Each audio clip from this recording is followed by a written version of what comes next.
بسم اللہ الرحمن الرحیم۔ اردو کہانی اپنوں پہ ستم۔ یہ کہانی 28 سال پہلے کی ہے۔ زینب کراچی کے علاقے اورنگی ٹاؤن میں رہائش پذیر تھی۔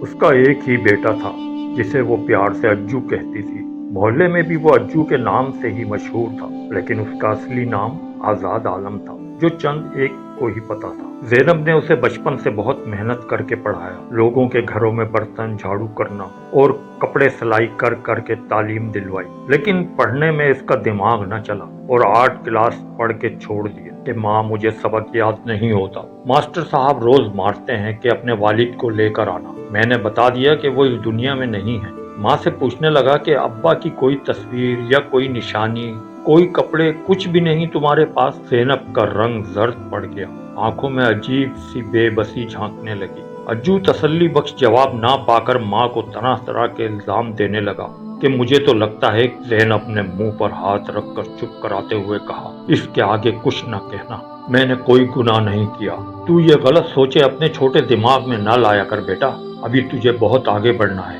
اجو بولا، میں کوئی کام سیکھوں گا اور تیرا ہاتھ بٹاؤں گا۔ زینب نے بہت سمجھایا کہ پڑھ لے، پر وہ ضد پر اڑ گیا۔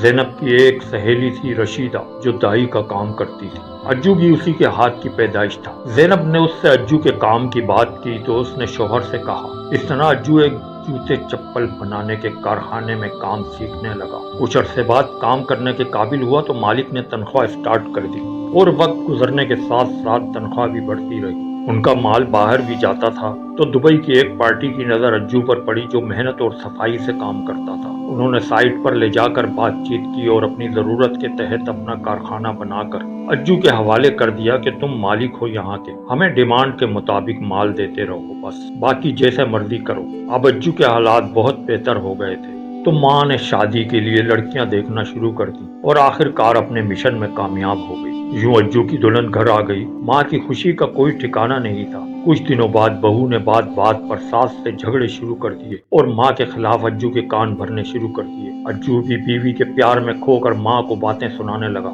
دل میں تو پہلے ہی شک و شبہات تھے، جس کا ماں کو بہت دکھ ہوا کہ کس طرح محنت کر کے پالا جوانی کی خواہشات کو مارا۔ 2 کمروں کا گھر بنایا کہ بیٹے کو پریشانی نہ ہو، لیکن اب زینب اپنے کو تنہا اور ان میاں بیوی پر خود کو بوجھ سمجھنے لگی تھی، کیونکہ انہوں نے ایک کمرے تک محدود کر دیا تھا اور اگنور کرنے لگے تھے۔ بیمار ہوئی تو بیوی نے خدمت کرنے سے انکار کر دیا۔ اجو نے ماں سے مجبوری بتائی اور علاج کے لیے ایدی سینٹر میں چھوڑ دیا اور دونوں نے سکون کا سانس لیا۔ پر زینب کی جس میں جان تھی وہ اب کسی اور کی جان ہو گیا تھا۔ زینب کو بیٹے کی بے رخی نے زیادہ عرصے جینے نہ دیا اور ایک دن زینب کی میت گھر آ گئی۔ محلے میں خبر پھیلی تو دائی رشیدہ بھی آ گئی، جو زینب کی واحد ہمراز تھی۔ اسے پڑوسی نے بتایا کہ اس کو تو بہو بیٹے نے ایدی سینٹر میں داخل کروا دیا تھا۔ اب دائی رشیدہ کی برداشت جواب دے گئی اور زینب کے وعدے کو توڑتے ہوئے وہ اجو پر برس پڑی۔ ارے بے حس انسان، تیری ماں کوئی بد کردار عورت نہیں تھی، تو ساری زندگی طنز کے نشتر برساتا رہا۔ وہ برداشت کرتی رہی۔ 1971 میں جب مشرقی پاکستان میں اپنی ہی فوج بھیجی اور اپنے ہی لوگوں کی عزتیں جان و مال محفوظ نہیں رہے، گلیاں انسانی خون سے تر بتر کر دی گئی، تو لوگ چھپ چھپا کر اپنے وطن کے مغربی حصے کا رخ کرنے لگے۔ زینب نے آنکھوں دیکھا حال بتایا تھا مجھے کہ کیسے ہمارا خاندان چھپتا پھر رہا تھا، کیونکہ بنگالیوں کے چکر میں اردو بولنے والے بھی مارے جا رہے تھے اور ظلم کے خلاف بنگالیوں کو انڈیا نے مدد کر کے ایک انتہا پسند تنظیم بنا ڈالی کہ اردو بولنے والے یعنی مغربی پاکستان کا جو نظر آئے مار۔ اب یہ دونوں طرف سے پھنس گئے، بنگالی بھی تلاش کر کر کے مارنے لگے۔ زینب کے اور اس کے باپ کے سامنے سب جوان عورتوں کی عزتیں لوٹی اور مردوں کو موت کے گھاٹ اتار دیا، پھر عورتوں کو بھی مار دیتے۔ زینب 16-17 سال کی تھی، اس کی بھی عزت محفوظ نہ رہ سکی۔ اجو ہچکیوں کے ساتھ روئے جا رہا تھا۔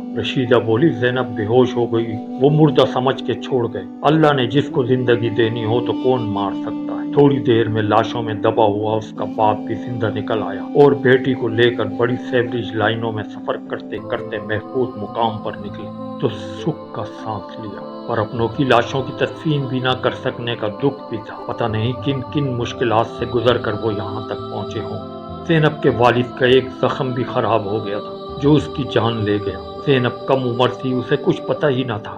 جب طبیعت خراب ہوئی تو میں نے کہا کہ تو حاملہ ہے، لیکن وقت بہت ہو گیا ہے، اب جنم دے ورنہ موت کا خطرہ ہے، اور تو پیدا ہوا۔